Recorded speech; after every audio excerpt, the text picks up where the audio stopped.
Hey, strangers. Welcome to another episode of the Strange Sessions. As always, I'm Krista. With me is Kurt. We're coming to you live from Skype today. Kurt, how Yep, are you doing? I'm hanging in there. You're Uh, hanging in there. yeah, I'll just mention it briefly. I had to put Narnia to sleep this week, so it's been a really rough week. So Yeah, again, I apologize for the episode because I feel like it might not be the best because obviously I couldn't focus really well. sure. But so yeah, it's just been a long, rough week. And you and I Yeah. were talking before we started recording that now my plan is like we have the kids have spring break the week after this. So now I want to start like just kind of moving some stuff around in the apartment and doing a really good cleaning. And like I want to move my bookshelf to where her food dish and water were. And I want to start like getting like paranormal books to like put on my bookshelf. I went to the we did you ever go to the Book Nook here in Manitowoc I with don't me? think so. It's Mm-mm. like a person's house, but every wall in the house is a bookshelf. Like Oh, that the sounds like a basement, dream. the bathroom is kind of hidden behind a bookshelf that you pull open. It's like all used books. It's like one of my favorite places. Sometime when you come up here, we'll have to go there. But Yeah. I went there the other day and picked up like a couple old 70s paranormal books. Nice. An interesting one about, I think it's from might be from the 80s about getting EVP Cool. with an old tape recorder. So that's what I want to Oh, kind of wow. do. Yeah, that's what Nice. I want to do.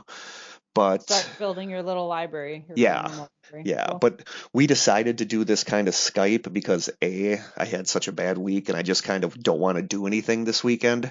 Mm-hmm. I think the only thing I'm going to do is right after this, I'm going to go grocery shopping, and then maybe this afternoon, our museum here in town, our West Museum has for this month, they're displaying a bunch of the school kids artwork, Oh, cool. Oh, and that'd be neat. yeah, and a lot of the my kids have artwork in there, so I kind of want to go see that. And the second reason we're kind of doing it on Skype is because we got hammered by a Oh my snowstorm gosh. We did. yesterday. You guys Mm-hmm. got it worse than we did. I mean, you Oh, it guys was so had, bad. yeah, your power went out. Yeah, So it went out from 4 to 7, and then it was on for about an hour, and then it was out again until like 1 o'clock. It was a yeah, lot. Yeah, yeah. there are so many trees and limbs down around here, and we're supposed to get another 3 to 5 inches tonight. Yeah. So So, and I mean, the roads are good right yeah, now, they're but fine it's now. just like yesterday, we're like, yeah, Skype is definitely the right call, Yeah. when the snow was coming down. So the next time we're together, we'll be in person. Yep. The I 25th. know what the topic of that episode will be. I already started working on that one actually. And Sweet. that's a That will weird also one. be when we're recording the next book club Yes. episode Yes. for The Lost Causes of Bleak Creek. So if Yes. you're listening and you're part of the book club, please have your feedback to us by the 24th. Yes. And our next book club book, I decided, is going to be Just After Sunset. That is a Stephen King book of short stories. Sweet. So it's got one in there that I absolutely love. It's good. Like there's a good mixture of like typical Stephen King and then like non-typical Stephen King. So that will be the next book. And Okay. but yeah, Cool. I think that's kind of it. It kind of sucks that we're not together in person, that we can't I open know. stuff or taste test stuff. I know there's no tests, no gifts. Well, we probably have packages we need to open, but We there's do have, just yeah, nothing here. you have packages, and I think I might have gotten a couple things this week. Okay. But next time together, we'll be in person. Yep. And like I said, the next episode is kind of the topic's a little weird, so I'm kind of diving into that. It's very John Teeter-esque, if our Oh, cool. listeners remember our John Teeter story. Time travel. Yeah, so I'm kind of working on that one. And Was again, John Teeter a Corey topic? yeah, that was I think That's what I Corey's thought. first episode. I think that was the first Nice. episode. But Aaron is still listening and he definitely wants to be on. Yeah. But I want to give shout outs before I forget. And you want to say, if you don't want to listen to this, Kurt will post it in the show notes. Oh yeah, sorry, I forgot. If you're not into this usually takes us 20 minutes, but it won't today because there's no taste test. But if you just want to get to the topics, Kurt is going to I go by shirt goes sometimes. by shirt, yeah. He's gonna post the timestamp of the actual topic start in the show notes. Hit pause, check it out, fast forward. We're cool with that. Cool. We only had really one new listener or new stranger since last time, and that is Crystal Williams Demetrios, which I think is such a Okay. cool name. So thank you, Crystal, for joining. Yeah, we haven't had a whole lot of new strangers lately. And then I always think about going and like kind of promoting us on some Reddit, a subreddit or something, but then I just decide not to. And you're like, eh. Yeah. People will find us if they're meant to find us. That's the way we look at it. Totally. Yeah. But I also want to give another shout out to my student Oliver, who listens faithfully and loves the podcast, and my other students. If you are listening to this right now, come up to me at school and say, Mr. K, I heard you this last episode. Would you please give me a shout out in the next episode? Because it's so weird that sometimes, like, we've been having pack time, which is their recess inside lately because the weather's been so cruddy. Yeah. And it's weird when I'm in the classroom and all of a sudden I can hear my voice coming from somewhere, and I look and there's like 2 or 3 of them gathered around their Chromebooks listening to an episode. So it's awesome. And Linda's been listening. She said she tried listening to another couple other podcasts, and she said she just gets so annoyed because, like the beginning, like people used to not like you kind of start off not liking our beginning section where we just banter, but she says some other ones are a million times worse than ours, where you're just waiting for them to get to something and they just don't. But that's kind of us too. Or their chemistry is bad or whatever. Yeah. And like I said, I've tried to listen to some that would be really good, except it sounds like it was recorded off their phone across the room from where they were sitting. But we at least had that figured out for the most part, right? For the most part. Do we have anything else? I'm really enjoying the Haunted Objects podcast.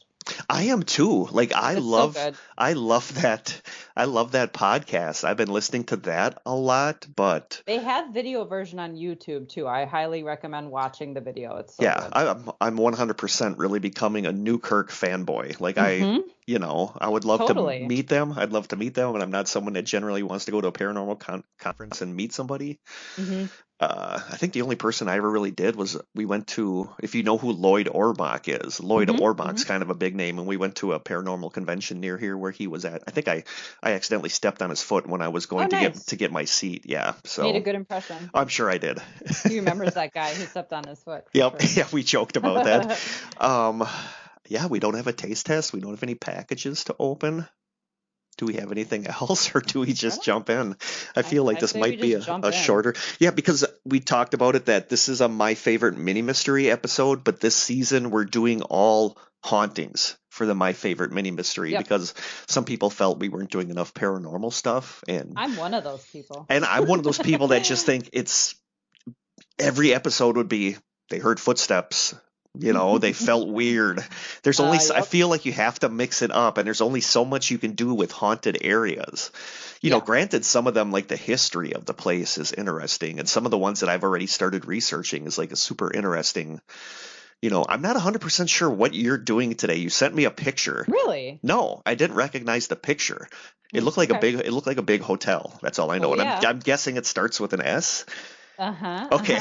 Okay. And that's going to be a real shocker. You have no idea what I'm doing. You have no idea what I'm doing today.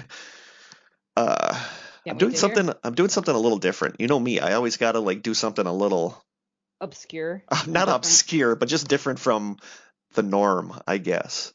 Okay. So I think that being said, jump into yours whenever the heck you want. Okay. So surprise, surprise, this is one I've talked about a lot and always say, well, we should do this. So I'm doing the Stanley Hotel. Shocker. So I'm going to start with some history. So I got this from all this information from a variety of sources. So Wikipedia. Oh, and that's another thing. Before I forget, after this episode, I want to get better with putting the like web links to what articles I use and stuff in our show notes, because I don't do that. And I've been listening to a lot of Astonishing Legends, and they do that. And a lot of times I'll go to their show notes to get stuff like for when I'm researching a topic. So it's nice to have everything in the show notes. So 7 seasons in, I'll finally start doing that. It's fun that we've talked about the Newkirks and Astonishing Legends, because I mentioned all of that in my topic today. Oh, cool.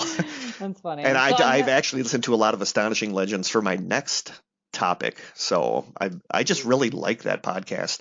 And before I forget, this is probably like an off-air thing to talk about, but they do a thing where you can submit like I don't remember what they call it, a stinger or a teaser, because when they go to commercial, they come back. There's always like somebody saying, "Hey, this is so and so, and you are now back to Astonishing Legends," and you can submit one. So I wonder if you and I should submit one Ooh, for that'd this. be fun. It would be fun. So yeah, so maybe we'll do that. Think about that. Yeah. Okay, so my sources are Wikipedia, Astonishing Legends, Uncover Colorado, Week in Weird, which is the Newkirk's website slash it's like an online magazine, I guess you could call it. I think those are all of my sources. So I'm going to start with the history. So in 1903, the steam-powered car inventor Freeland Oscar Stanley was stricken with tuberculosis. And of course, back in those times, the recommendation for treatment was fresh, dry air, lots of sunlight, a hearty diet. Yep. So Stanley resolved to take the curative air of the Rocky Mountains as his treatment.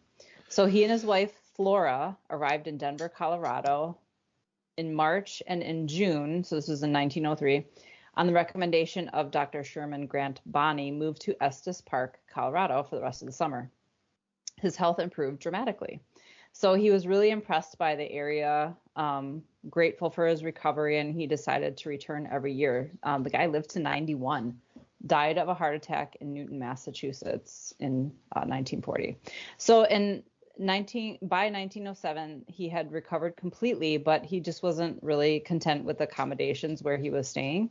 And so he began construction on Hotel Stanley, is what it was called.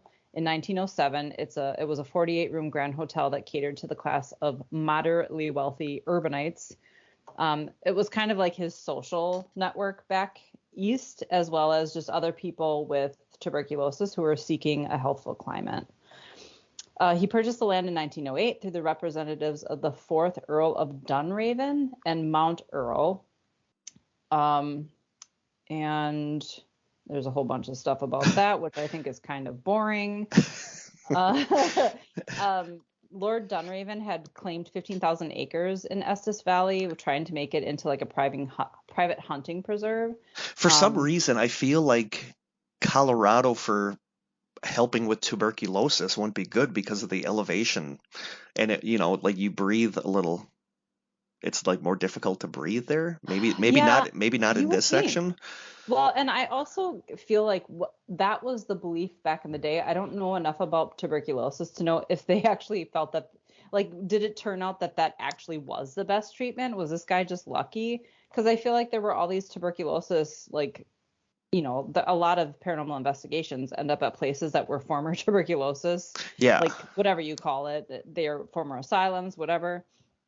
And they always thought that was the best treatment. They'd have like these rooms that people could go to that would expose them to fresh air and sun. I think it was called a sanatorium, and not a sanitarium, because those are two different things.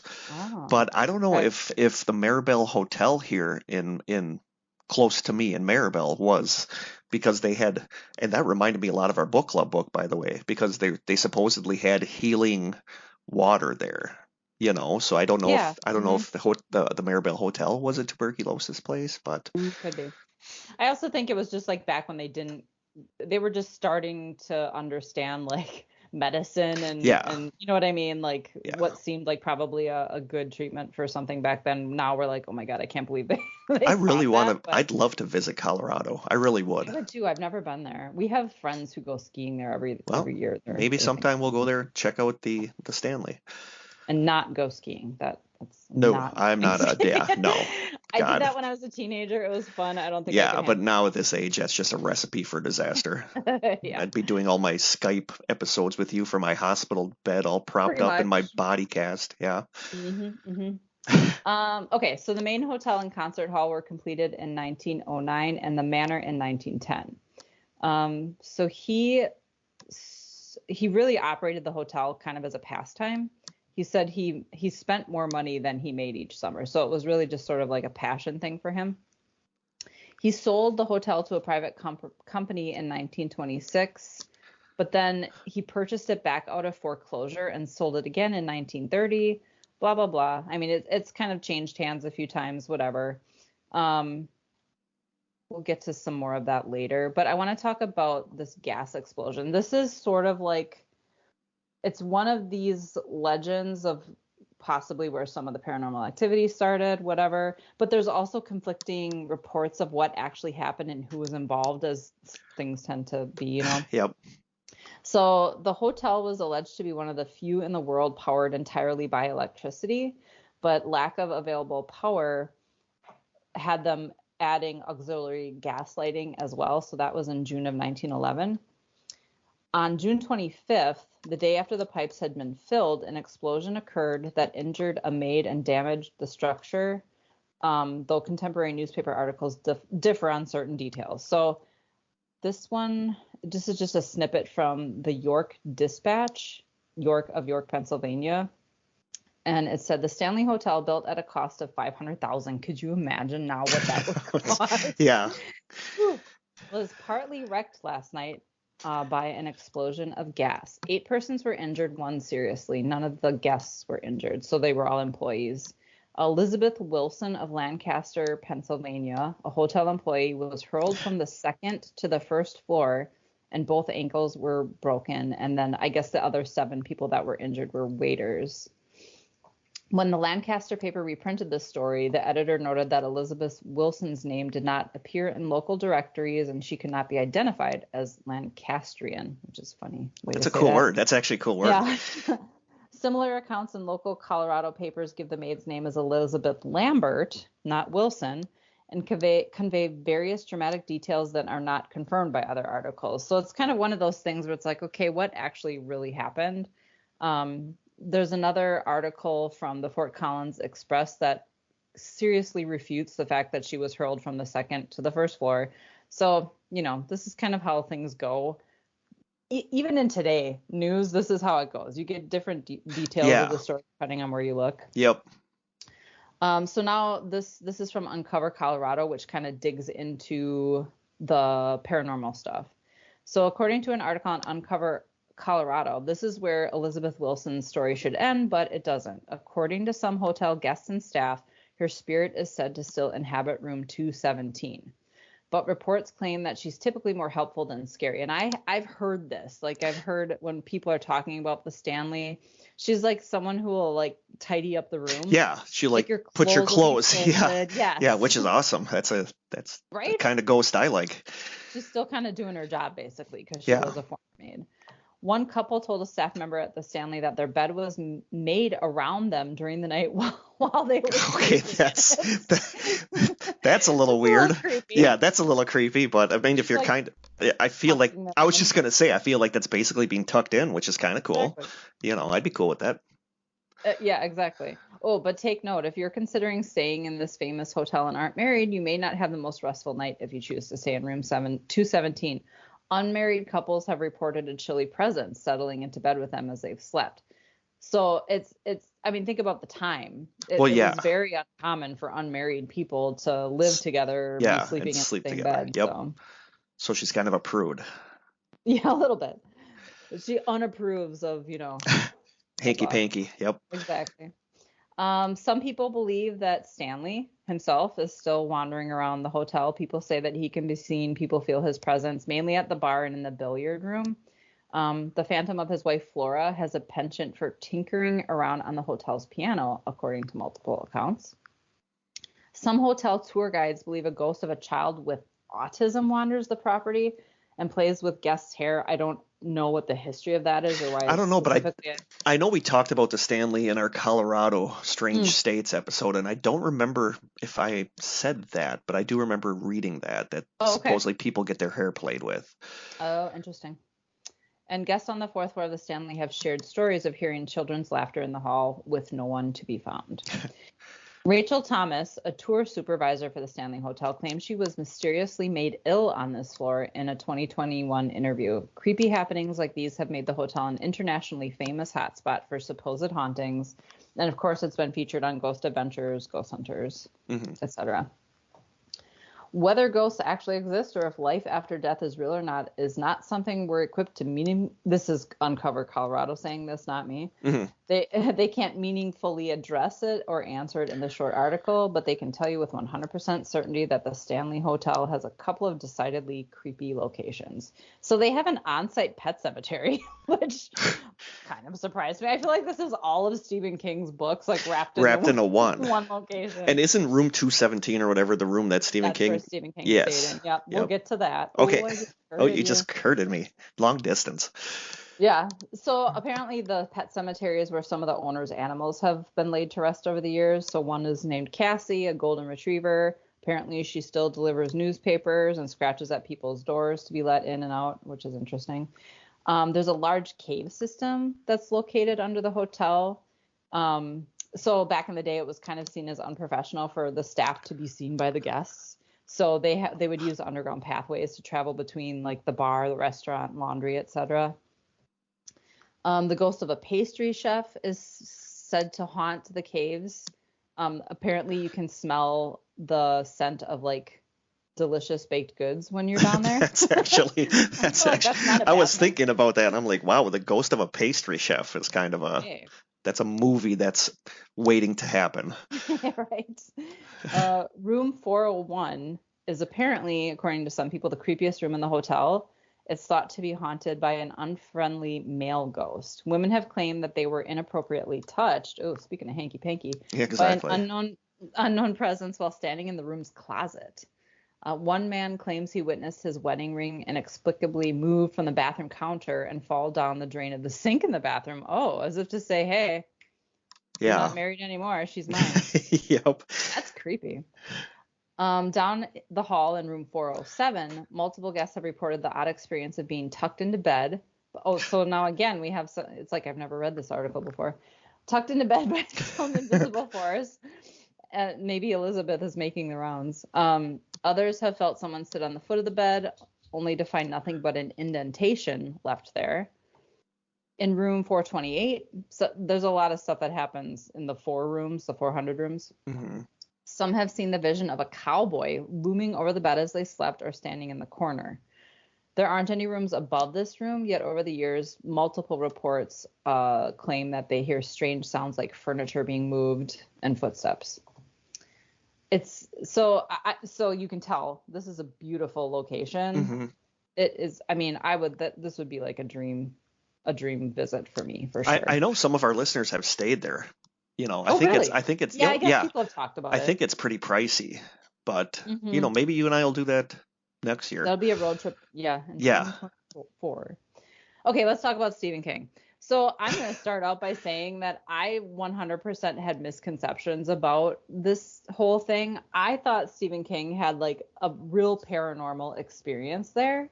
Like I've always thought that. I don't know what I thought I heard or read, but I assumed he experienced some kind of paranormal activity. I thought he did too. No. So this is interesting. Yeah. I guess one thing you could maybe associate as paranormal, but it was a nightmare. And I guess I don't think nightmares are paranormal. They're just our brain's way of like telling us things. Yeah. So, okay. And the interesting thing is there's some conflicting stories about what he experienced again. But these are based on like interviews that he's given over the years. So in 1974, this is from Wikipedia, during their brief residency in Boulder, Colorado, Stephen King and his wife Tabitha spent one night at the Stanley Hotel. At the time of his visit, he was writing a book, and the working title Dark Shine, which was set in an amusement park, but he wasn't satisfied with the setting. Some locals had suggested a resort hotel located in Estes Park, which was an hour away from where they were staying, and they checked in at the Stanley Hotel just as its other guests were checking out because it was shutting down for the winter. So after checking in and after Tabitha went to bed, King roamed the halls and went down to the hotel bar where drinks were served by a bartender named Grady.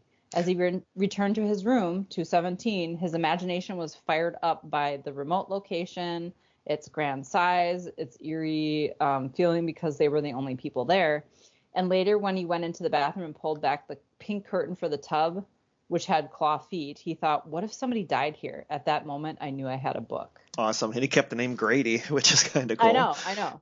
However, though, in 1977, in an interview he did with Literary Guild, he said, quote, while we were living in Boulder, we heard about this terrific old mountain resort hotel and decided to give it a try.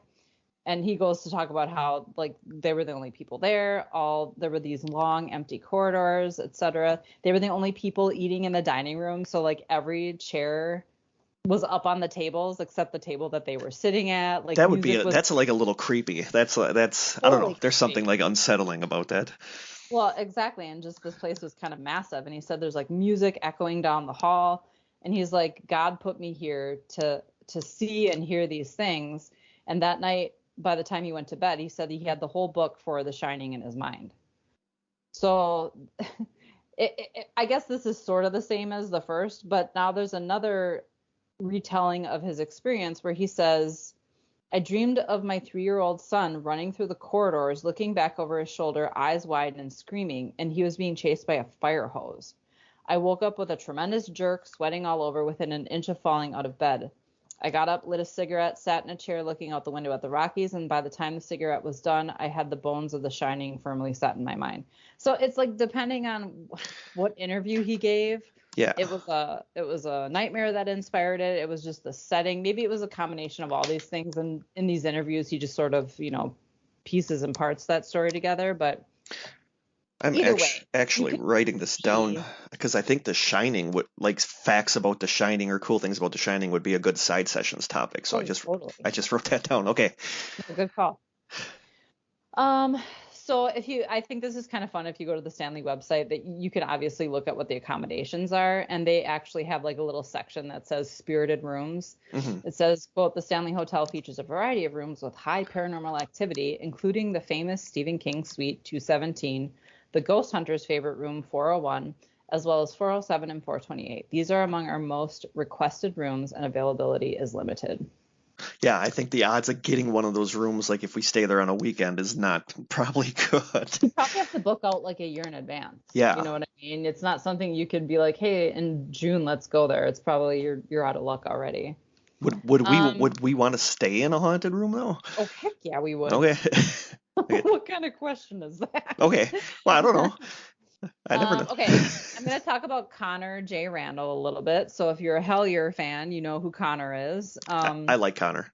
I do too. Actually, when I was watching Hellier and Connor, his parts would come up, Jim was like, I like that guy. But like, was it Connor when I was listening to the podcast last week? Like, one thing that was kind of like, is that he's a magician, or he wanted to be a magician? But that kind of reminded me of Grant, too, from Ghost Hunters. And that was one of the reasons why people were skeptical. It's because if anybody is going to know how to fake something or to make something look legit when it's not, it would be a magician. So when he said that, I was like, oh. I just feel like, I don't know, every time I listen to them or watch anything with them, I just get this sense that they're the ones who the first thing they're going to try to do is explain something, debunk it. Like, I just feel like I just have such a hard time with the Estes method when the person that supposedly can't hear is almost answering exactly right after the person says something. But I'm also I'm gonna talk about that. Okay, but I don't like the Estes method. I'm freaked out by the Estes method. And it amazes me how many of my students know that. Like, they know, like, that's the big thing right now, I guess, in the paranormal circles, is the Estes method. Yep. But that God thing I don't want to ever do. The God with the magnets around your brain. No, thank you. No. Yeah, so we're going to talk about Connor first, and then we're going to talk about the Estes method. So this, I listened to part of Astonishing Legends yesterday to get this piece. It's episode 161, The Stanley Hotel with Connor J. Randall, and this was, when did they record this? I have the date somewhere. Now I can't remember where I put it. Anyway, so most of our listeners will know him from Hellier. He was a resident paranormal investigator at the Stanley Hotel for several years. So he is a heart transplant recipient. Yes. A lot of people don't know that. And he was at an event for a local, this is his experience at the Stanley, that kind of, well, I'll get to it. Okay. So You just curded yourself. I converted myself. He was at an event for a local fundraiser for the local children's hospital. He was about 8 or 9 years old. He said he was standing in the lobby at the Stanley in the main concert hall. He was supposed to like hold a check or something, and he was sort of like, a representative for someone who had benefited from the services at the local children's hospital. And he said he watched a door latch itself and lock by itself with nobody being around. And so he was already interested in the paranormal, but that just witnessing that with his own eyes in a room full of people, like broad daylight, just added fuel to the fire. So he started working at the Stanley as a concierge and tour guide as a teenager. And then this started morphing into like a nighttime thing. So like the management was like, hey, why don't we start doing nighttime tours within a paranormal investigation? This was the management who suggested this. So when he was 19, he landed this job of like paranormal investigators. It started as like a tour guide thing doing paranormal stuff. And then he was literally, his title was like paranormal investigator. He was a paid hotel staffer with that title. God, I would love that job. No kidding. He said he spent because he was in that role for 5 years. He was 19 years old. He said it was over 1,000 nights he spent investigating the Stanley Hotel. Talk about a dream job. God, where do we sign up for that? I know, no kidding. So he. If you're listening to this and you own like a huge hotel and you want a hired paranormal investigator, give me a call. Yeah. I mean, I'd like it to be haunted as well, but okay, so I want to talk about the Estes method, which is what we just mentioned. The first time I ever saw it was on Hellier, and I've since seen it mostly on Kindred Spirits, although they call it a ghost box session. I think when it comes to this stuff, if you're not using really specific equipment, you can't call it something. Yeah. So this is from an article from Week and Weird, written by Greg Newkirk. It's called The Estes Method, How the Groundbreaking SB7 Spirit Box Experiment is Changing Paranormal Investigation. So I'm going to kind of jump around. It's kind of a long article, but so for the last 2 decades, ghost hunters have relied on a fairly unchanging bag of tools, but a new parapsychological experiment is shaking up the field with jaw-dropping results. That being said, I know some paranormal investigators that themselves are bags of tools, but... Oh, 100%. So, yeah. Okay, go on. There's a lot of, I don't know if anybody else still watches paranormal shows or follows any of those people on social media, but there's something happening right now with Zach Bagans. Like a bunch of people are about to like speak and call him out on stuff. Oh, seriously? I didn't know that. Yeah, there's some drama going on. I don't know. I don't feel like, even though we kind of are, I don't feel like we're a part of the paranormal community enough that I pay attention to what's going on in it. Mm-hmm. You know, because you and I aren't that type of people. You know, like... No. Like I would like to go to that thing at the Glenn Beulah School where they're having that paranormal convention. It would be cool meeting some people, but that's just not our shtick, you know. So I gotta have to look this. I'm gonna have to investigate the Zach Bagans stuff because that's interesting. Yeah, and I would say the only reason I follow these accounts is because I really like to know. Because you have a crush on Zach Bagans. Because you have a crush on Zach. I do not follow. Maybe I do follow Zach Bagans. I think I might actually. No, it's. I got a little bit of a crush on Dana Newkirk, but. Oh yeah. Yeah. I think I probably do too. Okay. No, I like good to know them just because I like to know like podcast stuff, or like Amy Bruni has a podcast. I follow her. And also when new seasons of shows are coming out, that's how I know there's a season 3 of Hellier being shot right now. So. Yeah, which is good because then you tell me because I generally don't know. Mm-hmm. Yeah. So 3 years ago. Like I said, I'm skipping around. So this article was written in 2019, just to give you some context. But 3 years ago, a groundbreaking new form of extrasensory communication was conceived in Estes Park, Colorado, deep within the haunted walls of the famous Stanley Hotel. I never knew that's where it came from, where the title came from. I never knew that. Either. Wow. I didn't either. I didn't know that Connor and Carl Pfeiffer are the ones who like came up with this method. Like, wow, I never knew that. I learned all this reading this article. I just learned it right now. Good Lord. So it says, at the time, the creators, full-time resident paranormal investigators of the property, had little idea what they developed or how much it would impact the paranormal field in such a short amount of time. January 21st, 2016, Carl Pfeiffer. So if you're familiar with Hellier, he's sort of, I think you would call him the videographer, the cinematographer or whatever. Along with his fellow resident investigators, Connor Randall and Michelle Tate, were spitballing an idea they'd been kicking around since 2011. What if they isolated the noise from an SB7 spirit box, a device that forces sweeping radio signals into chunks of randomized noise, which many ghost hunters believe can be manipulated by spirits to send messages, and fed it into a person, making them the receiver? With time to kill, the group hooked Connor Randall up to a pair of headphones and sat him down in the concert hall's basement hallway where the team had been experiencing increased activity in prior weeks. While Connor sat quietly, eyes closed, listening to a direct feed from the SB7, Pfeiffer began to ask questions pointed at the ghosts in the Stanley. To his surprise, Randall began to spit out answers, and they were making too much sense to be coincidence. I was expecting there to be some interesting moments when we began, that we'd sometimes have random words align, but during the first session, I was very surprised at the consistency, Pfeiffer says. To rule out any trickery, Pfeiffer and Randall continued to tweak the experiment, adding a blindfold to ensure that the receiver couldn't read lips. Randall, drummer for the Colorado-based punk band The Ghoulies. Wait a minute. Hold on. Yeah. Connor Randall is a drummer for a punk band. Apparently. I'm learning all sorts of stuff about the Hellier crew. His official job, and I learned this in the pod Astonishing Legends. I didn't write any of it down, but it's like the House of Representatives or something. He's like their official reader. So like if they're reviewing some kind of bill or something, I'm probably using all the wrong terms, he reads them out loud for everyone to hear. Like, this is what he does for a living. I did not know that. Political science degree or something. I don't know. Jeez. He's a jack of a lot of all trades, apparently. And I think he's a master of several, if you ask me. The guy is like super intelligent. Just makes me feel depressed about myself that I don't do more. We are not doing enough, Kurt. No, we are not. So anyway, apparently drummer Randall suggested they add a pair of noise isolating headphones to rule out the possibility of the receiver hearing the questions being asked. Things only got more interesting from there.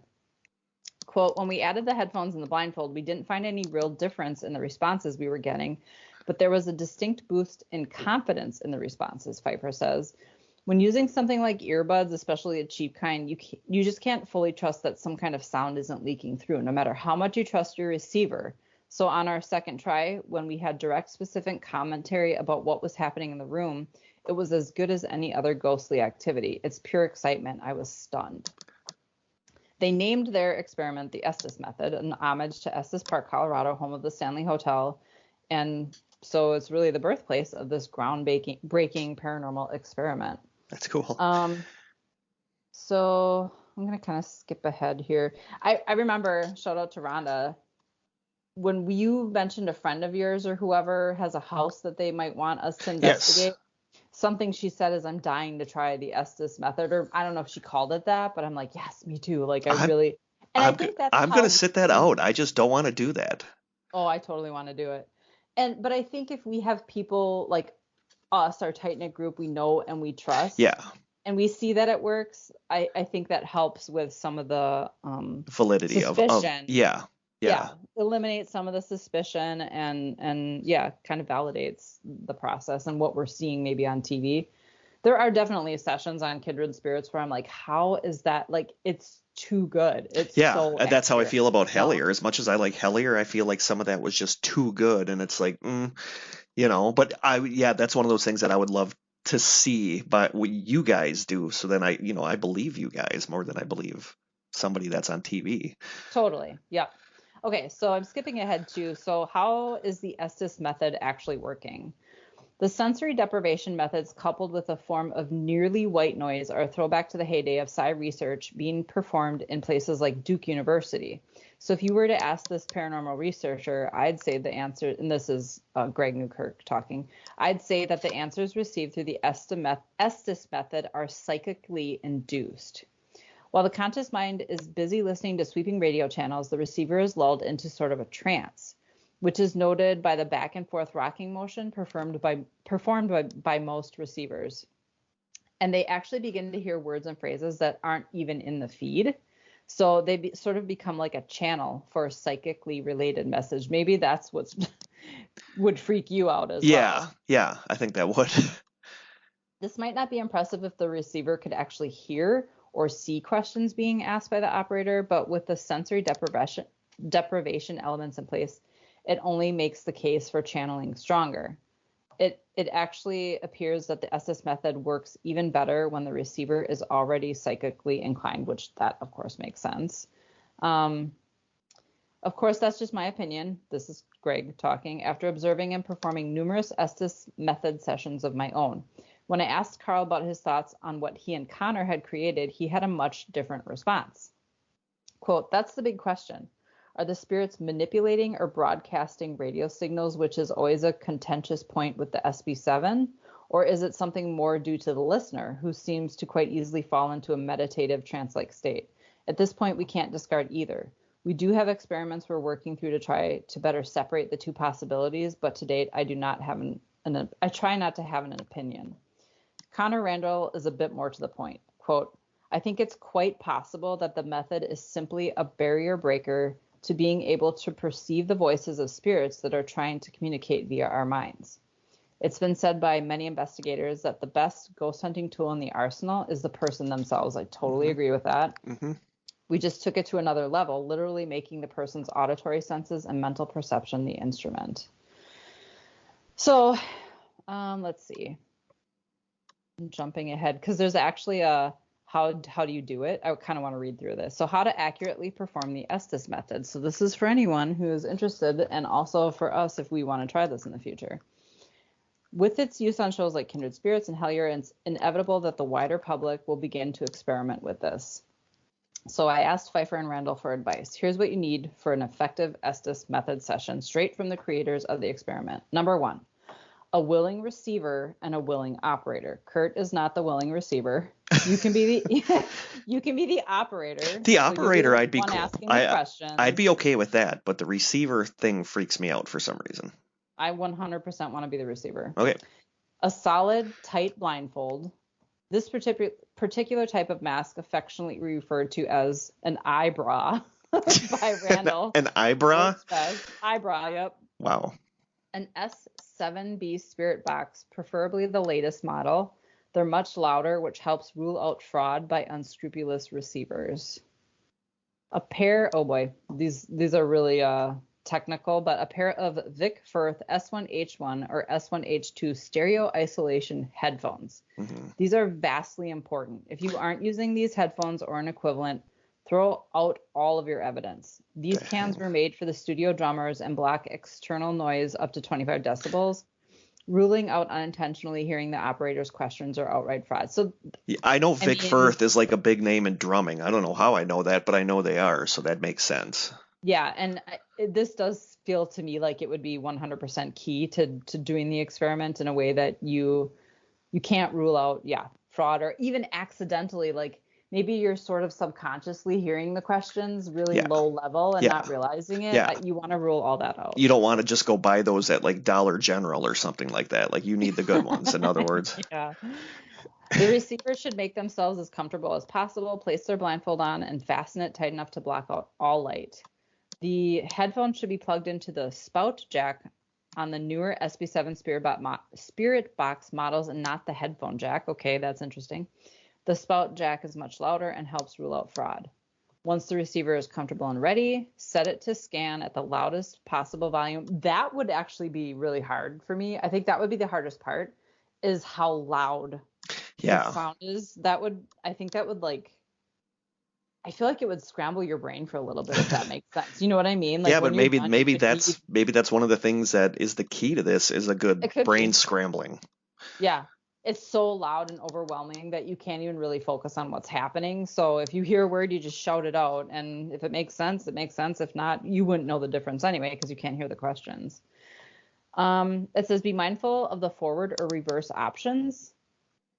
So if it's not rewinding or playing any stations backwards if you're using the reverse setting. Connor says he prefers to sweep forward on AM stations at the fastest sweep rate, but this is personal preference.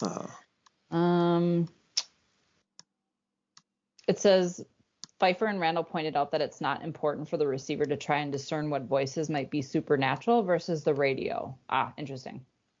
Simply say anything that you hear clearly. You'll recognize commercial blips and music, they say. The important part is just saying anything and everything that's coherent. Mm-hmm.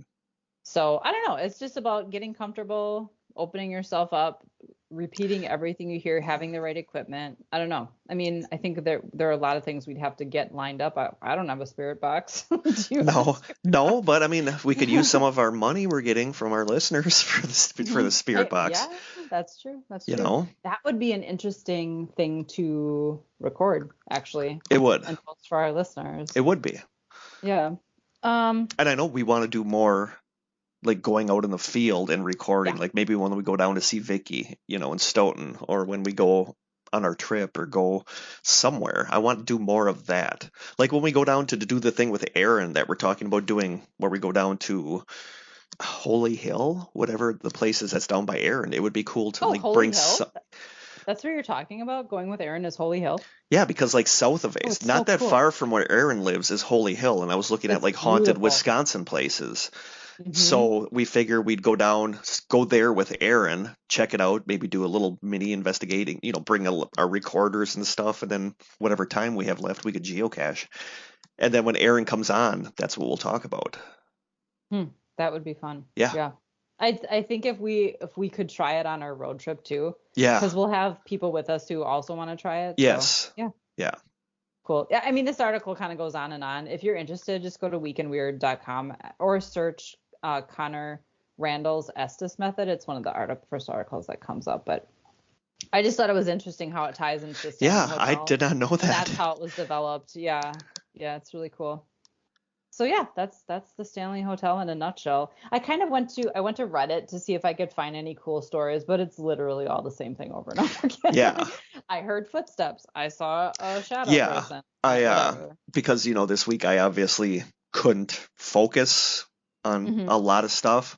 So my mornings where I usually do research was basically just me going through Reddit stories and copying and pasting ones that I want to save for a future stories episode. Ooh, I like it. But there's a lot of indentations on the bed and stuff like that. So when you said the indentations, I kind of had to laugh because I've been reading a lot of those. But There's no woman in white. Hey, that's true. That's true. But yeah, that's just my thing about the haunted places. That it's just so much of the same. It is. But I like the history of the places, and it's like, why is it haunted? Why would it be haunted? And I like the differing ghosts. You have the one that tucks people in. You have the old guy that throws people. Yeah, or the guy that throws people's rings in the sink. And I'd love to. I don't know if I'd want to stay in a haunted room, but I would. I wouldn't sleep. I would. I would get that room so we could stay up. Well, that's the thing, is that I would be conked out by 6:30 p.m. but then I would be up at 2. So like 3 is supposed to be the big witching hour, so I'd be wide awake during that because I'm wide awake during 3 a.m. every day anyway. Yeah, there you go. See, we can work it out. We'll figure it out. We'll figure it out. Cool. I was kind of thinking that that's what your hotel was, but now I know. The Stanley. Super obvious. That's cool. Neat. You ready for mine? I'm ready. Well, I like to do things a little differently, so I don't specifically have a haunted place, but I will be talking about Eastern Airlines Flight 401. Ooh, okay. Yeah, which is interesting because I've heard bits and pieces of this. I remember this on Unsolved Mysteries, and when I was trying to decide something to do, I just stumbled across this somewhere, and I'm like, oh, I totally want to do that because I think this one is super interesting. So here we go. At 9:20 p.m. on December 29th, 1972, Eastern Airlines Flight 401 took off from JFK Airport in New York and headed to its destination, which was the Miami International Airport. The plane was a Lockheed L-1011-1 TriStar. I don't know what that really means, but that's what it was. Someone knows. There were 163 passengers on board, 3 cockpit crew members, and 10 flight attendants. The plane was piloted by Captain Robert Bob Loft. They put the nicknames in here. When it's Robert, it's obviously going to be Bob. But the plane was piloted by Captain Robert Bob Loft, 55 years old and a veteran pilot, ranked 50th in seniority at Eastern Airlines. Loft had been with the airline for 32 years and had accumulated a total of 29,700 flight hours throughout his career and had logged 280 hours in the L-1011. His co-pilot was First Officer Albert Burt Stockstill, 39 years old, who had 5,800 hours of flying experience, with 306 of those being in the L-1011, and Flight Engineer Donald Don Repo, 51 years old, who had 15,700 hours of flying experience, with only 53 of them being in the L-1011. I don't really go into a lot of detail here on the L-1011, but it was like really new jumbo jet. It might have been one of the first jumbo jets, actually. But it was a significant plane, but I didn't go into a whole lot of detail about the plane. But those are the three cockpit people. That would be Loft, Stockstill, and Repo. There are a lot of conflicting reports of there being either 3 or 4 cockpit crew members, but I think that comes from the fact that there was a passenger on the plane named Angelo Donato, who was 47 years old, who worked for the airline and was returning to Miami from an assignment in New York and was accompanying the flight crew for the journey back, but was officially an off-duty, non-paying passenger. And I had never known, I've heard the term, but that's called deadheading. Oh, yeah. Yeah, deadheading is the practice of carrying free of charge a company's own staff on a normal passenger trip so that they can be in the right place for work. And I never knew that. I've heard of people talking about deadheading, but that's what that is. Mm-hmm. So everything with the flight was fine until around 11:30 p.m. when the plane began its approach into Miami International Airport. After lowering their gear, Stockstill, the co-pilot, noticed that the landing gear indicator, which was a green light, didn't light up. The green light shows that the nose gear is properly locked in the down position, but it had not lit up. They cycled through all the landing gear again, but the lights still didn't come on, and they couldn't figure out what was wrong. Spoiler, the bulb was burned out. You would think that that's kind of like a big issue, where like the bulb is burned out. And it was said that they could have done stuff to check it, which they kind of didn't do. The one thing they did do, I'll get to in a second though. But so they were kind of worried. So Loft, the pilot, called the tower and said, quote, tower, this is Eastern 401. It looks like we're going to have to circle. We don't have a light on our nose gear yet. So the tower told them to keep an altitude of 2,000 feet. So the plane, which was going to land and had been over the airport, now turned back over the Florida Everglades. Getting congested here. So they circled back and went back over the Everglades. So the crew pulled the light assembly out of the cockpit to check it, while Repo, the flight engineer, was sent down to the bay beneath the flight deck to check through a porthole whether or not the landing gear was down. And apparently this bay beneath the deck where he went was called the hellhole, which... Oh, that sounds delightful. Yeah, I was already thinking I don't want to be the person that has to go down there, and you just made me totally positive I don't want to be. You don't want to head down to the hellhole? No. So yeah, they sent him down to look through the small porthole window to see if the landing gear was down or not. 50 seconds after reaching their assigned altitude of 2,000 feet, Captain Loft instructed the co-pilot to put the plane on autopilot. For the next 80 seconds, the airplane kept its level flight. Then it dropped 100 feet and then again flew level for 2 more minutes, after which it began a slow descent that was so gradual it couldn't be perceived by the crew. After a minute or so, the descent was enough to trigger the altitude warning chime located under the engineer's workstation, but Repo had gone down to look out the porthole, so nobody heard the chime. After about another minute, the plane was now at 1,000 feet. They turned the plane again, and now co-pilot Stockstill noticed that something had happened. When the flight voice recorder was later recovered, the following conversation was recorded. You can hear Stockstill say, We did something to the altitude. And then Loft, the captain, says, what?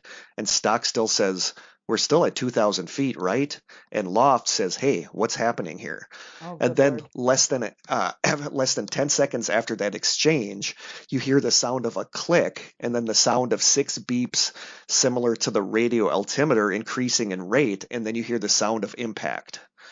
So the Oh, God. plane was traveling at 227 miles an hour when it hit the ground in the Everglades. The plane's outer wing structure hit the ground first, followed by the number 1 engine and then the port's main undercarriage. The disintegration of the aircraft that followed scattered wreckage, including metal fragments, cabin fittings, passenger seats, and bodies over an area 1,600 feet long and 330 feet wide in a southwesterly direction. Robert Bud Marquis, an airboat pilot, was out hunting frogs with his friend. I never understood the hunting frogs, but I think it was the Astonishing Legends podcast, they said that I guess Robert Marquis just had a really bad craving for frogs' legs. So they went out to hunt frogs. And they were the ones that heard it and witnessed the fireball of the crash. So they took their boat and they rushed to rescue survivors. Marquis, the guy piloting the boat, received burns to his face, arms, and legs, a result of spilled jet fuel from the crash, Oh, my God. but he continued pulling people in and out of the crash site that night and the next day.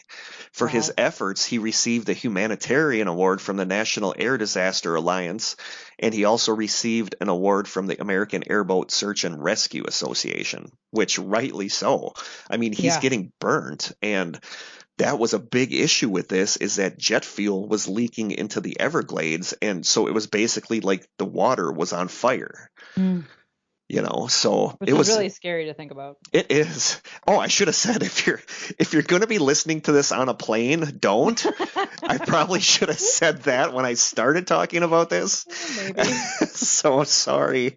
Now I feel like I have people all in a panic on an airplane listening to this. In all, 75 people survived the crash, 67 of the 163 passengers, and 8 of the 10 flight attendants. Despite their own injuries, the surviving flight attendants were credited with helping other survivors and did several things.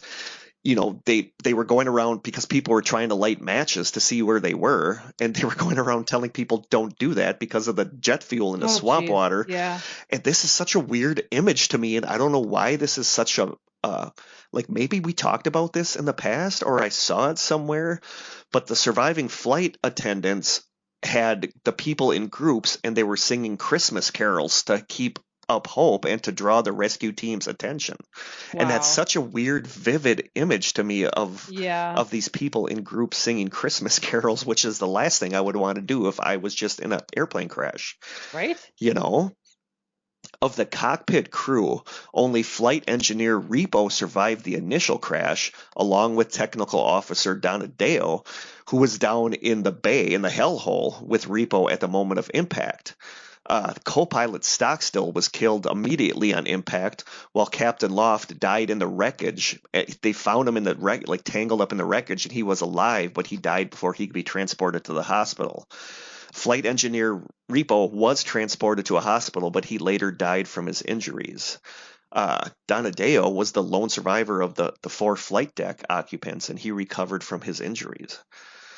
Most of the dead were passengers in the aircraft's midsection. The swamp absorbed much of the energy of the crash, lessening the impact of the aircraft, but and they think it actually helped because the mud of the Everglades may have blocked the wounds that were sustained by their survivors. That's interesting. It prevented them from bleeding to death, but then what else do you think happened after that? What do you think happened? Infection from Yes. However, it complicated their recuperation as organisms in the swamp caused major infections. Oh, good Lord. Yeah. Like brain-eating amoeba. Yeah. That's all you need, after a plane crash. I mean, every single survivor was injured. 60 received serious injuries and 17 had minor injuries that did not require hospitalization. The most common injuries were fractures of the rib, spines, pelvises, and lower extremities, and 14 survivors had various degrees of burns. The National Transportation Safety Board, or the NTSB investigation, discovered that the autopilot had accidentally been switched from altitude hold to control wheel steering mode. They believe that the autopilot switched modes when the captain accidentally leaned against the stick while turning to speak to the flight engineer.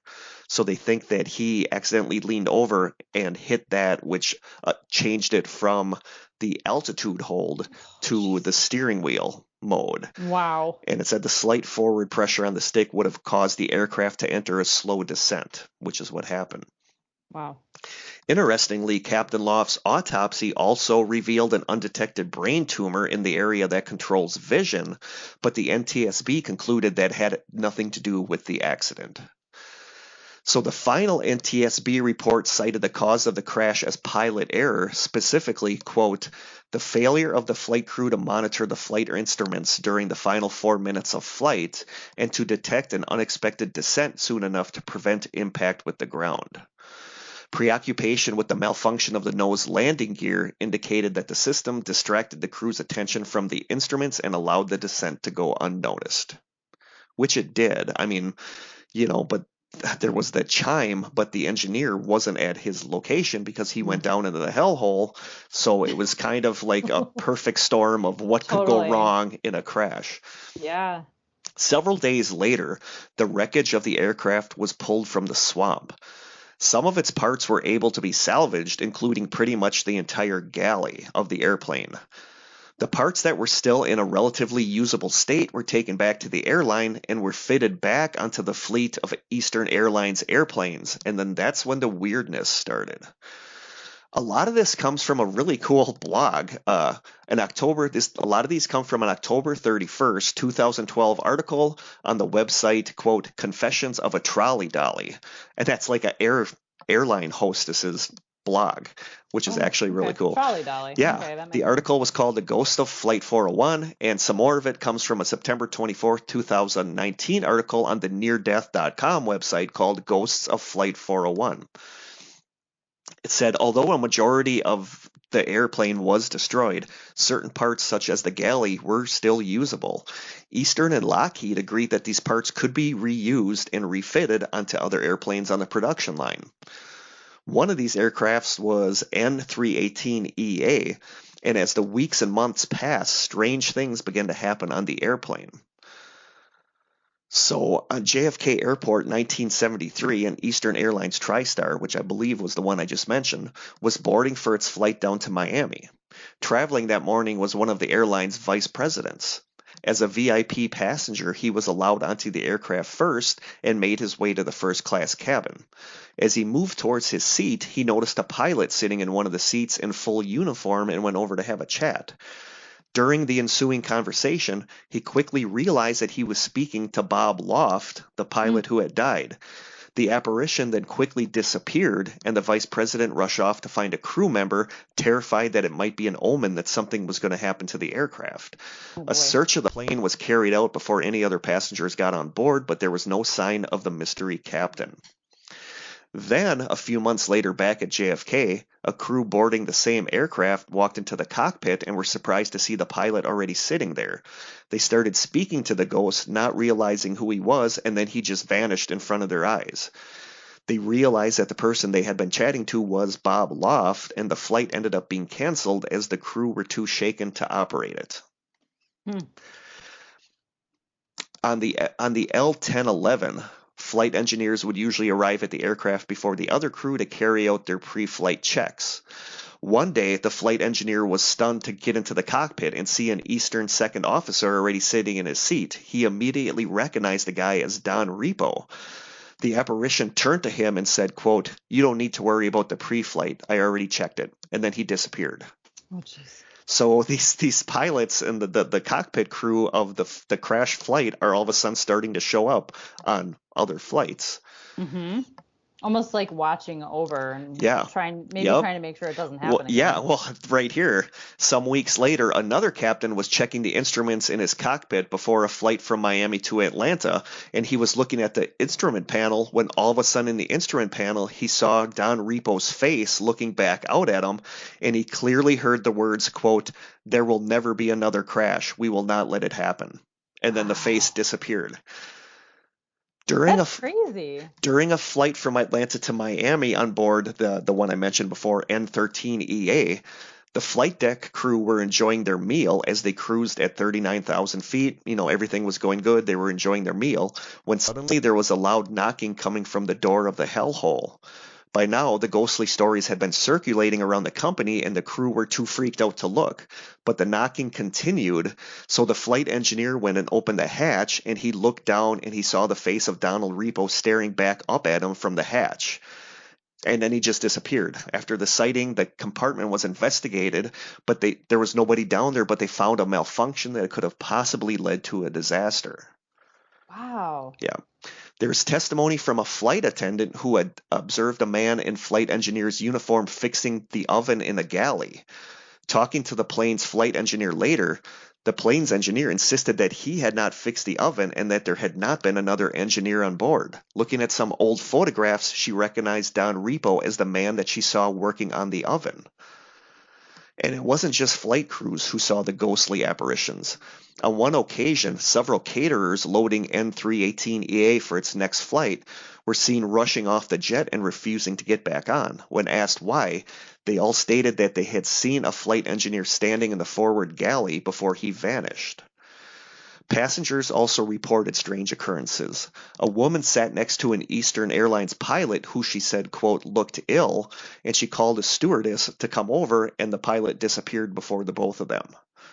Another female passenger made a concerned inquiry to a flight attendant because she was sitting next to a man in an Eastern Airlines uniform and she was trying to talk to him, but he just looked weird and was not responding to her, and then he disappeared in full view of both of them, leaving the women hysterical. After these incidents, both women were shown pictures of deceased 401 flight crew, and they both identified Don Repo as the crew member that they saw. So far, the majority of the reports of spooky goings-on and ghostly sightings have been swept under the carpet by Eastern Airlines. Because what airline would want passengers thinking that their airplane was haunted by dead crew members that died in a crash of one of their Right. airplanes? Although the airline had point blank refused to believe the spooky stories, the sightings were reported to the Independent Flight Safety Foundation, who later commented, quote, "These reports were given by experienced and trustworthy pilot and crew. We consider them significant." Eastern went on to warn its employees that they could face firings if they were caught spreading the ghost stories. But then it said that one incident changed everything. Flight 903 had just taken off from JFK en route to Mexico City. Stewardess Faye Merriweather was in the galley preparing the meals for the passengers.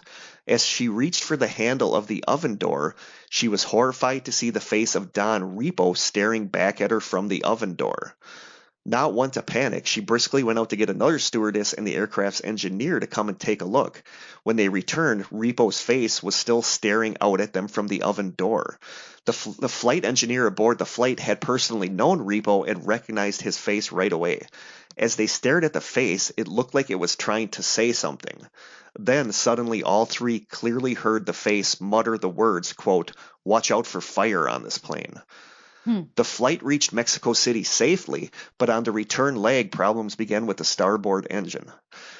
After an inspection, the aircraft was cleared for takeoff, but as the plane climbed away, the engine failed and backfired several times. It was quickly shut down before it caught fire and returned to the airport. Thankfully, no one was hurt during the incident, but they were shaken after what they saw in the oven door. Yeah.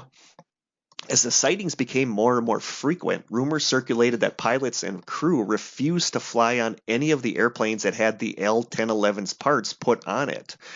Paranormal investigators requested numerous times to be allowed on board these planes to see if anything could be recorded, but the airline continually refused.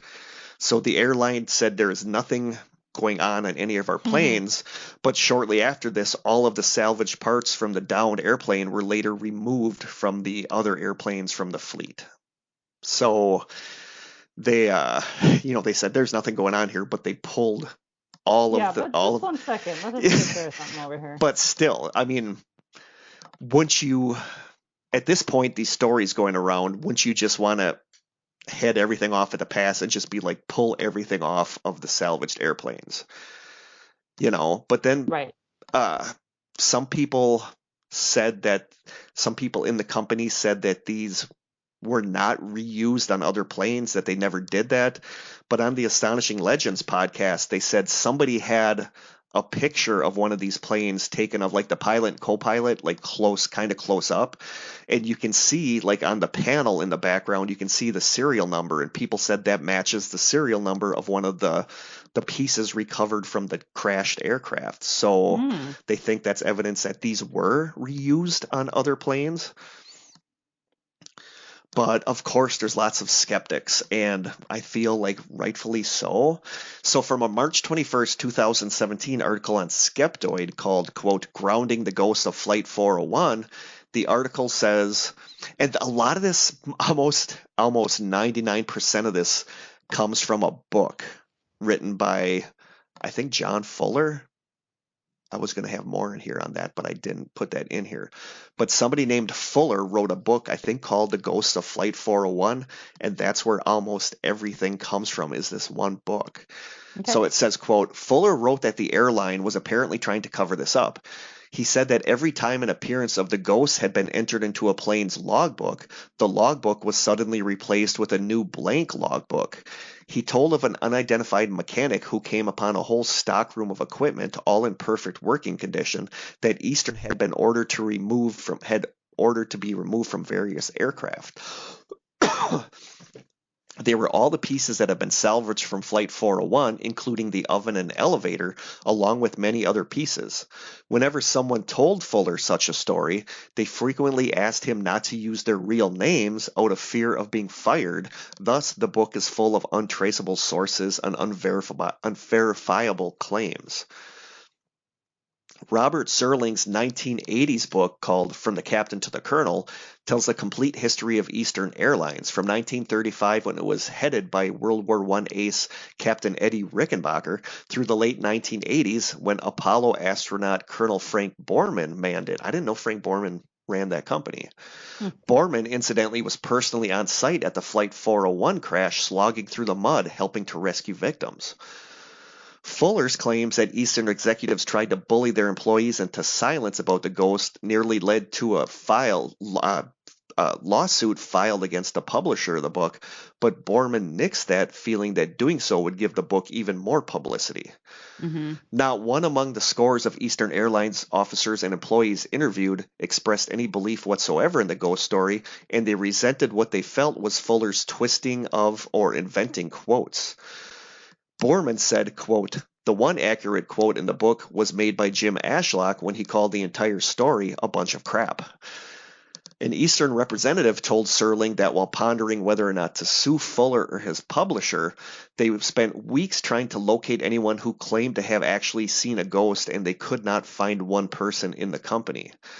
Serling also tracked down the Mexico City emergency landing and found predictably that there was no truth whatsoever to the story of a face appearing in an oven window.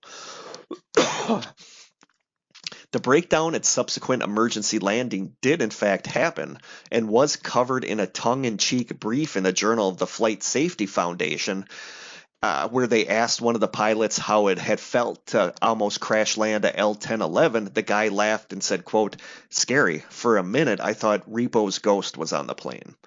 So they're thinking that his joking comment kind of turned into a story of the ghost being on the plane. Sure. According to an October 26, 2020 FloridaToday.com news story called, quote, Florida Time, the Ghost of Flight 401, the article says, quote, author John Fuller collected details in his 1976 book, The Ghost of Flight 401, which was later made into a kind of a bad 1978 TV movie starring, of course, William Shatner. He swore witnesses told him directly, and he argued that there were too many stories with too many specifics for this all to be a legend. Within 3 months of the crash, Fuller claimed, the sightings began always on L-1011s. These sightings faded by the end of 1974. Fuller claims that Eastern management denied the incidents and that there are no official reports to support them, so of course there's no proof to the stories because they were, kept quiet by the company. Mm-hmm. Employees would not come forward for fear that they'd be fired or sent to the nut house.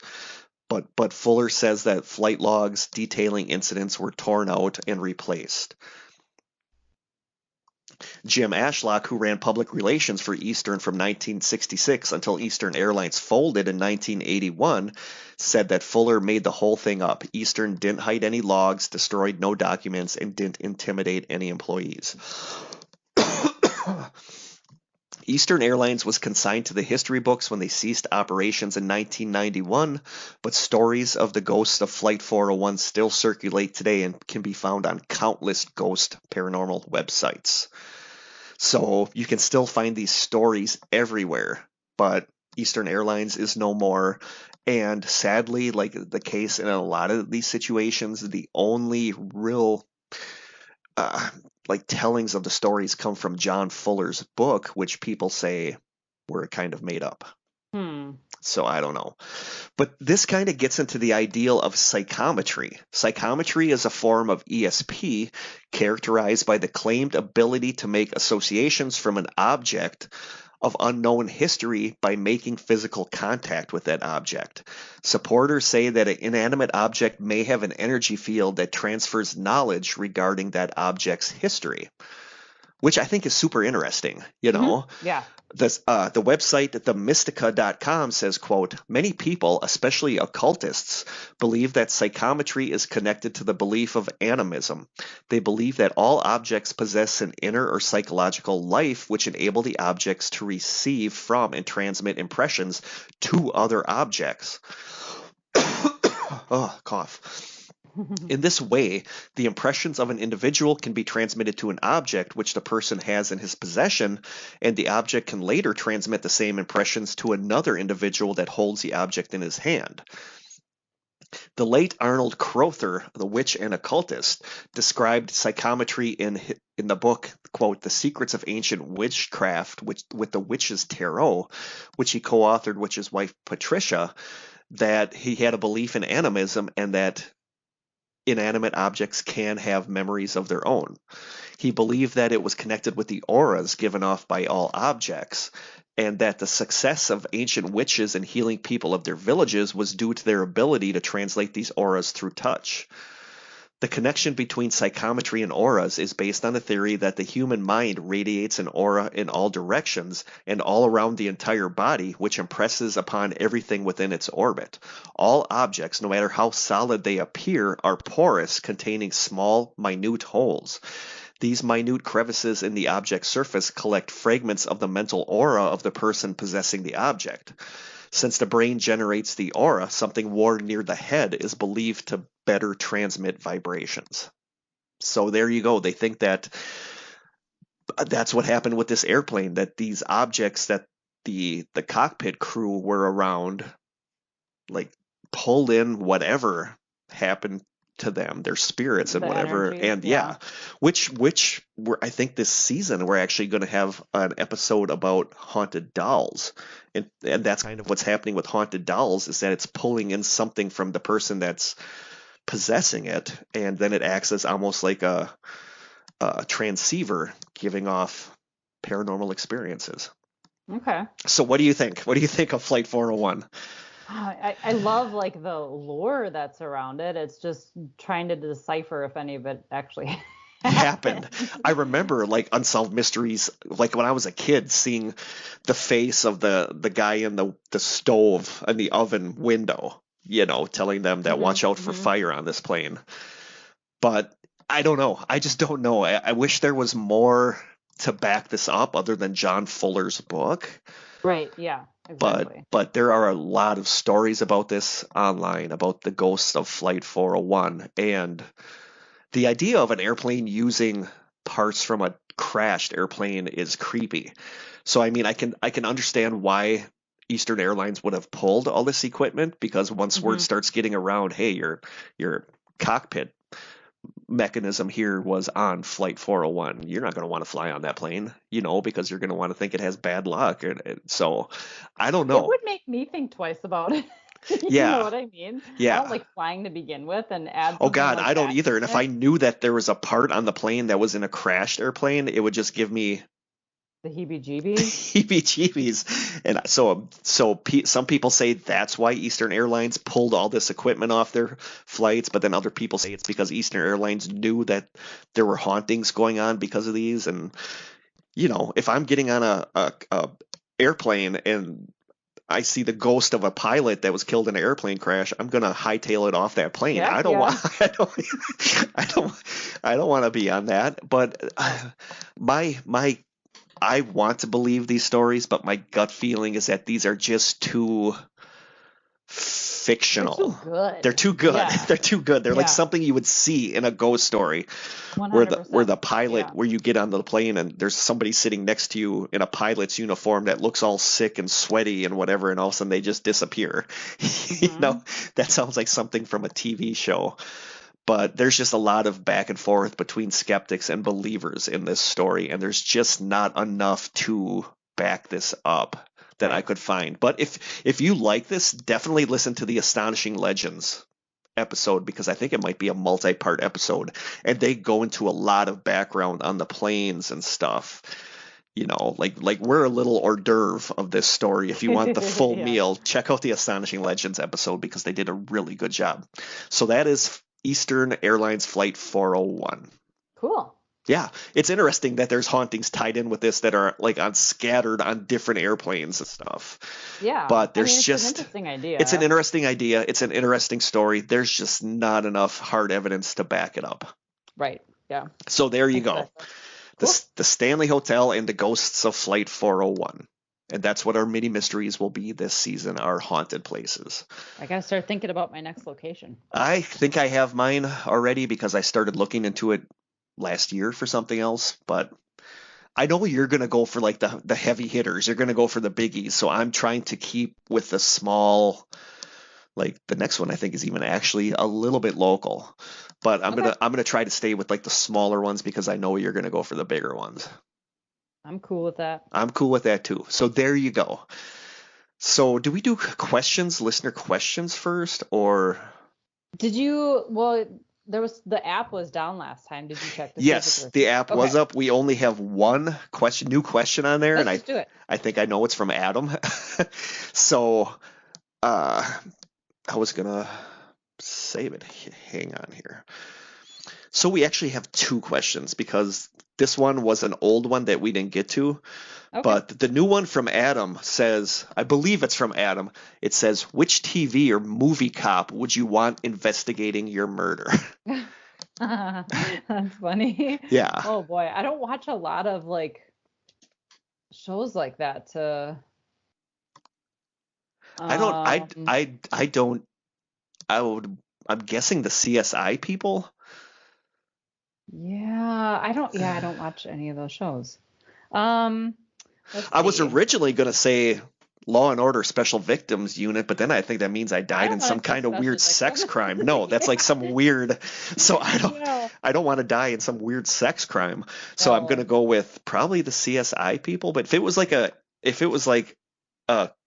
I don't want to say a cool murder, but if it was like a tricky murder, I would want the guy from Glass Onion and Knives Out, because he is awesome at figuring out who killed somebody. But I don't think I'm going to.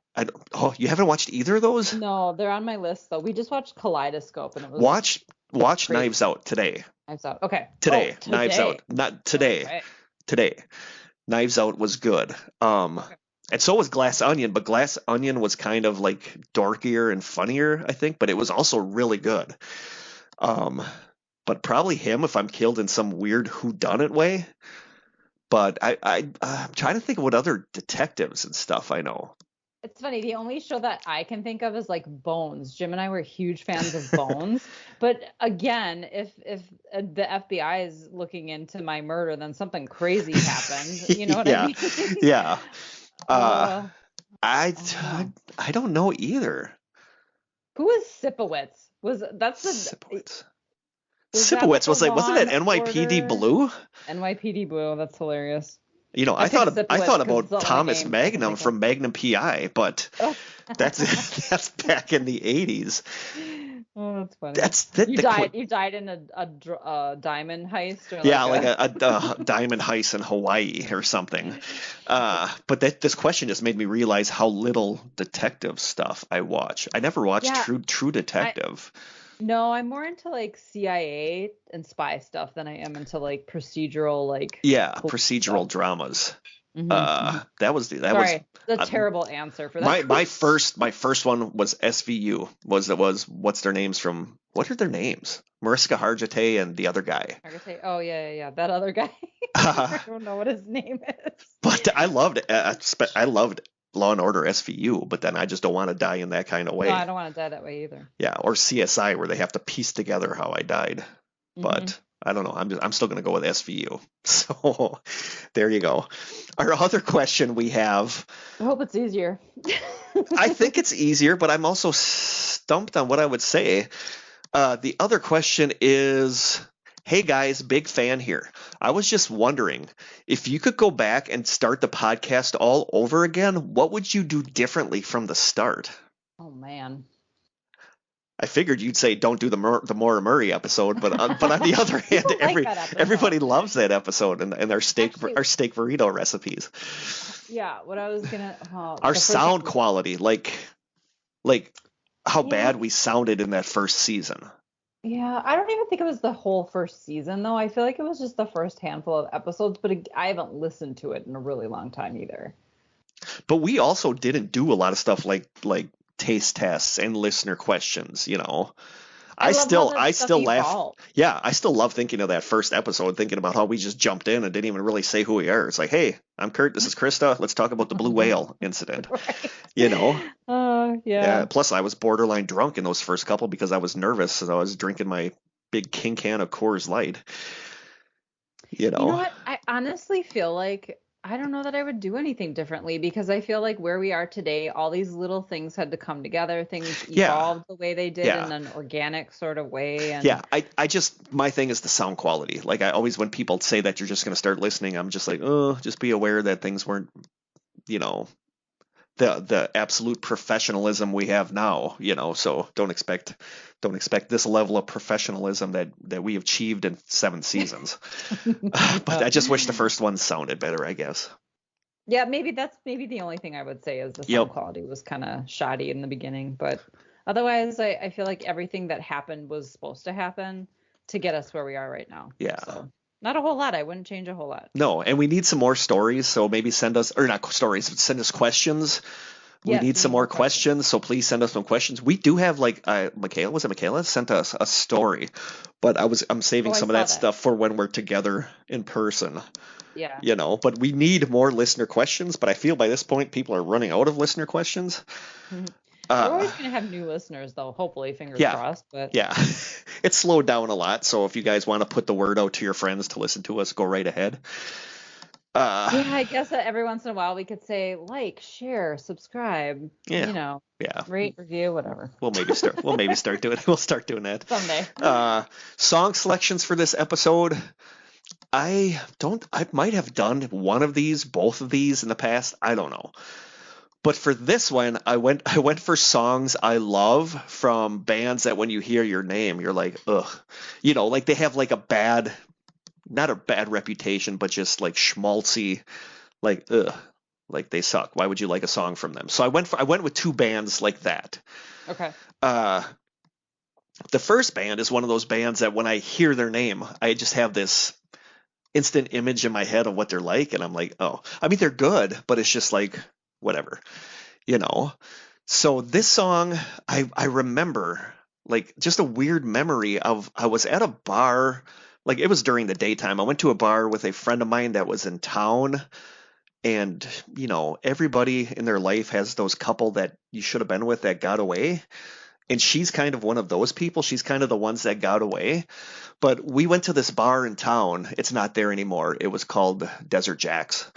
And it was notable because it had a crashed airplane in the roof, which they actually did. It was like an airplane, and it was like in the roof of the bar that looks like an airplane crashed into the roof of the bar. Okay. But her and I were in there drinking.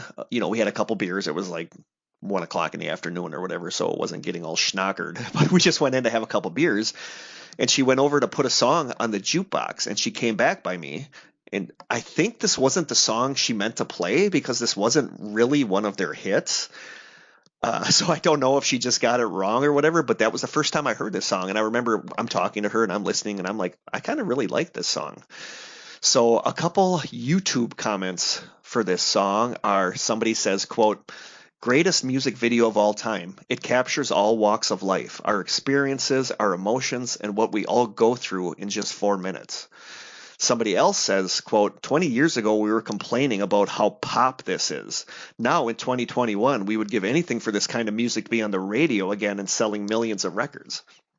Somebody else writes, quote, "This is a banging tune. I'm not a big fan of this group, but the moment when the chorus kicks in is awesome." Somebody else writes, quote, "This song was the motivation of my life struggles back in 2004. Thank you, guys." And somebody else writes, quote, "20 years later and this video still gives me motion sickness. But man, what a hot track after all these years." And I love this song. It is by the band Lifehouse, and it is the song Spin. Like, this was never one of their radio hits, but there's a video for it. And I love the video for it because, it shows like there's like a baby in the hospital thing, and the camera is just constantly spinning around the baby. And then it goes to other scenes where the camera is constantly spinning around. Hence the motion sickness. Hence the motion sickness. But I love, this was a song that my friend played on the jukebox, and I was listening to it, and I'm like, I love this song. And this is one of those songs that I have random mixed CDs in my car, which I talk about all the time, and I'll put it in, and this will come on, and I'll be like, dang, I really like this song. And it is a song Spin by the band Lifehouse. I remember and Lifehouse. Once people say Lifehouse, you think of schmaltzy, slow pop songs. Totally. But they had a lot of really good songs, actually. So it is Spin by Lifehouse. And this other band is still one of these bands that it's just, they were overplayed, and they're just just known for being poppy. And one of their songs in particular was just killed on the radio or is played all the time. But I had their CD, their first CD when it came out, and I loved it. And there was one song in specific that I loved on it, and that's this song. And I wish it would have been released as a single because it's a really good song.